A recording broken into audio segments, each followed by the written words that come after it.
ప్రైజ్లా. ఇది నా వాగ్దానము. హెబ్రీయులు రాసిన పత్రిక 6:14. నిశ్చయముగా నిన్ను ఆశీర్వదింతును. ఎంత గొప్ప వాగ్దానాన్ని దేవుడు మనకి అనుగ్రహిస్తున్నారు ఈ దినమున. నిశ్చయముగా మనల్ని దేవుడు ఆశీర్వదిస్తాను అని దేవుడు సెలవిస్తూ ఉన్నారు. మనల్ని ఆశీర్వదించి దీవించే దేవుడు. అందుకని ఆయనని పూజిస్తూ ఉన్నాము, ఆరాధిస్తూ ఉన్నాము. మనతో జీవించే దేవుడని మనము ఎరిగి ఆయనని అనుసరించి ఎల్లప్పుడూ కూడా ఆయన కృప కొరకు మనము ఎదురు చూచేవారిగా ఉంటూ ఉన్నాము. అందుకనే దేవుడు ఈ దినమున అంటూ ఉన్నారు, నేను నిన్ను ఆశీర్వదిస్తాను, నిన్ను ఆశీర్వదించి నిన్ను ఎల్లప్పుడూ కూడా నిన్ను నడిపిస్తాను అని దేవుడు ఈ దినమున సెలవిస్తూ ఉన్నారు. దేవుని వాక్యంలోని నిన్ను గొప్ప జనముగా చేసి నిన్ను ఆశీర్వదించి నీ నామము గొప్ప చేదును, నీవు ఆశీర్వాదముగా నుందువు. ఇక్కడ దేవుడు అబ్రహాముతో దేవుడు మాట్లాడిన మాట, ఆయన ఇచ్చిన వాగ్దానము, నిన్ను ఆశీర్వదిస్తాను, నిన్ను గొప్ప జనముగా చేస్తాను, నీవు ఆశీర్వాదముగా ఉంటావు అని దేవుడు సెలవిస్తూ ఉన్నారు. దేవుడు అలాగనే ఆయనకిచ్చిన వాగ్దానము ప్రకారముగా అబ్రహాముని ఆశీర్వదించారు. గొప్ప జనాంగముగా దేవుడు ఉంచి ఆయన యొక్క కృప అబ్రహాముకి విడిచి వెళ్ళక ఎల్లప్పుడూ కూడా అబ్రహాముతోనే ఉన్నది. అలాగే ఈ దినము కూడా దేవుడు అంటూ ఉన్నారు, నేను నిన్ను ఆశీర్వదిస్తాను. ఎవరైతే విశ్వాసముతో నమ్ముతారో మన జీవితంలో ఆశ్చర్య అద్భుత కార్యాలు మనకి ఉంటాయని దేవుడి దినమున సెలవిస్తూ ఉన్నారు. అబ్రహాము నమ్మాడు కాబట్టి దేవుని యొక్క ఆశీర్వాదము పొందుకున్నాడు. మనం కూడా నమ్మినప్పుడు ఆశీర్వాదము పొందుకుంటాము. దేవుడి దినమున ఆశీర్వదిస్తాను నిన్ను అంటూ ఉన్నారు. కాబట్టి మనమందరము కూడా ఆయన ఆశీర్వాదము పొందుకొని ఎల్లప్పుడూ కూడా సంతోషంగా మన యొక్క జీవితాలలో మనమును మన బిడ్డలు ఉండి దేవుణ్ణి ఆరాధించేవారిగా ఉండాలని దేవుడు కోరుకుంటున్నందుకు దేవునికి వందనాలు చెల్లిస్తూ ఉన్నాను. ఈ దినమున పుట్టినరోజు, పెళ్లి రోజు, అనేక శుభదినములు చేసుకుంటున్నారు అందరికీ కూడా నిండారుగా శుభాకాంక్షలు తెలియజేస్తూ ఉన్నానండి.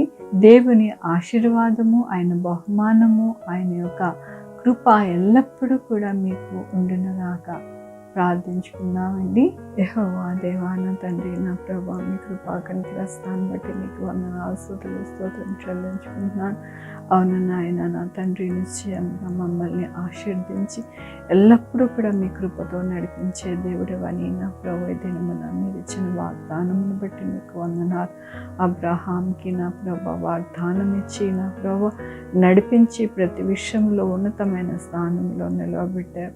అలాగే నాయన మమ్మల్ని కూడా ఉన్నతమైన స్థానంలో నిలవబెట్టడానికి ఈరోజు నిన్ను నేను ఆశీర్వదిస్తున్నానని నా ప్రభు మరొక్కసారి మీరు దీవిస్తూ ఆశీర్వదిస్తున్నందుకు నీకు వందనాలు చెల్లిస్తూ ఉన్నాను. ఇదేమో నా పుట్టినరోజు, పెళ్లి రోజు, అనేక శుభదినములు చేసుకుంటున్న వారందరినీ దీవించండి, ఆశీర్వదించండి. మా కొరకు ప్రార్థించమన్న వారిని వారి బిడ్డల్ని, వారి యొక్క కుటుంబంలో నాయన ప్రతి ఒక్కరిని నా ప్రభు, అలాగే నాయన వారి చేతి పనులు, వారి ఉద్యోగంలో వారి యొక్క ప్రతి కోరిక తీర్చి నడిపించమని కోరుకుంటున్నాను. Sugar, BP, thyroid, heart problem, kidney problem, AIDS, cancer, నరాల బలహీనత, పెరాలసిస్, గ్యాస్ట్రిక్ ట్రబుల్, ప్రతి విధమైన అనారోగ్యాన్ని తీసివేసి స్వస్థపరిచే యెహోవా నేనన్నారు. మీ కృపని చూపించండి నాయన.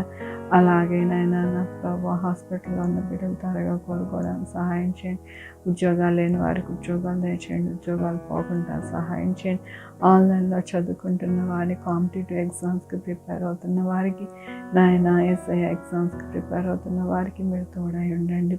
మీ యొక్క కృప చూపించండి తండ్రి. యేసయ్యా నాయన, ఎవరైతే మీ కృప కొరకు ప్రార్థిస్తూ ఉన్నారో, మొరపెడుతూ ఉన్నారో వారందరికీ మీరు సహాయం చేయండి ప్రభా. యేసయ్యా నాయన, ఎండలు ఎక్కువ కాకుండా నాయన ముసలి వాళ్ళని, చంటి బిడ్డల్ని మీరే భద్రపరచండి. వాడు దెబ్బ ఎవ్వరికి తగలకుండా సహాయం చేయండి. బిడ్డలు రాకపోకలను తోడై ఉండండి ప్రభా.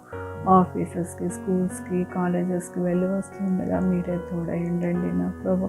నాయన నా తండ్రి, చక్కటి ఎగ్జామ్స్ రాయడానికి ప్రతి బిడ్డని నాయన మీ యొక్క కృప కృపని అనుగ్రహించండి నాయన. ఎవరైతే జ్ఞాపక శక్తి కోసం ప్రార్థిస్తున్నారో వారికి జ్ఞాపక శక్తి దయచేయండి యేసయ్యా. నాయన ప్రతి ఒక్కరికి మీరే మీ యొక్క కృపతో నడిపించమని కోరుకుంటూ ప్రతి బిడ్డని మీ పాదాల దగ్గర పెడుతూ నా ప్రభు నా రక్షణ యేసుక్రీస్తు పరిశుద్ధమైన నామమున అడిగి వేడుకొంచున్నాను తండ్రి. ఆమేన్. తండ్రి కుమార్ పరిశుద్ధాత్మ సదాకాలము మనందరికీ తోడై ఉండును గాక. ఆమేన్. God bless you.